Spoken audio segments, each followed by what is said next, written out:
कम से कम 2 साल बच्चे को ज़िंदगी में हॉस्टल जरूर डालना चाहिए। जो बच्चे हॉस्टल में रहते हैं ना, वो हर समय उनके पास मम्मी पापा नहीं होते हैं, और वो क्वालिटी उसके अंदर सेल्फ रिलायंस बिल्ड करती है। यहाँ पे जब घर में जितनी ज़रूरत पड़ी पैसा मिल जाता है, वहाँ वो बजटिंग सीख जाता है, वहाँ वो सेविंग सीखता है, वहाँ वाइजली स्पेंड करता है।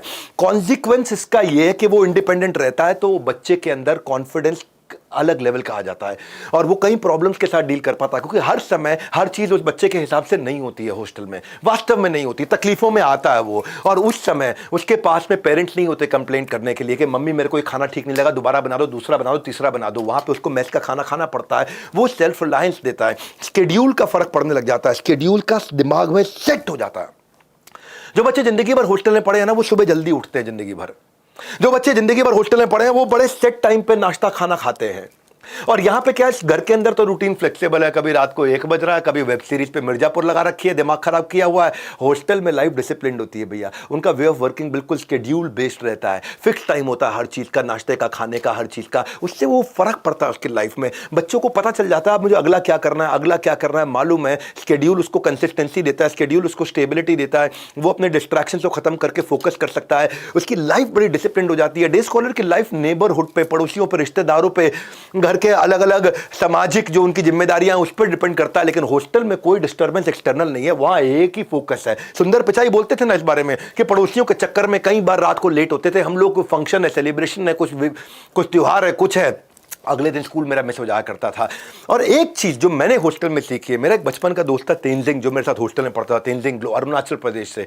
अभी मैं अपने भाई की शादी में गया था, और वो भाई की जब शादी में मैं गया गुवाहाटी, तो तेंजिंग भी अरुणाचल प्रदेश से गुवाहाटी आया था। वो मेरे बचपन का दोस्त था, और हमने काफ़ी टाइम साथ में दिया। मैं कुछ फोटोग्राफ भी शेयर कर देता हूँ यहाँ पे। क्या कहना चाहता हूँ, यहाँ क्रॉस कल्चरल एक्सपोजर मिल जाता है आपको। जो है बच्चे को बाजू के शर्मा जी, वर्मा जी, या हो सकता है तिवारी जी मिल सकते हैं, लेकिन अगर हॉस्टल लाइफ में उसको देश भर की के अलग अलग कल्चर के लोग मिलते हैं। क्योंकि भारत जो है ना, वो एक देश नहीं, एक कॉन्टिनेंट है।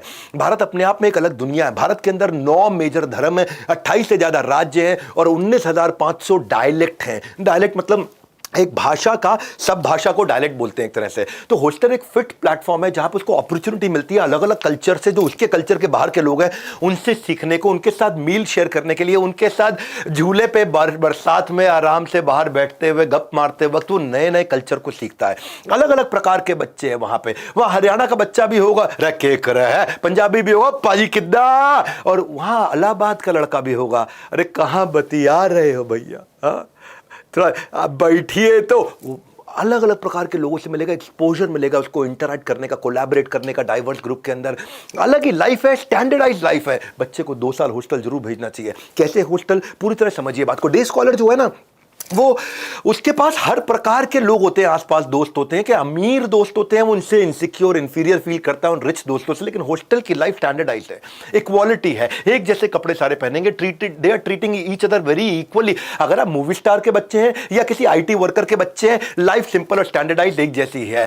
तो वहां पे आप लॉन्ग टर्म रिलेशनशिप बिल्ड करते हो। भगवान कृष्ण त्रिलोकीनाथ सर्वलोक महेश्वरम, वो भी हॉस्टल में पढ़े थे। वो कहां गुरुकुल में रहे, सांदीपनी मुनि, गुरु सांदीपनी मुनि के आश्रम में रहे, और वहां उनके दोस्त बने कौन, सुदामा। आज जीवन में पहली बार किसी को मित्र बनाने का आनंद पाया है मित्र।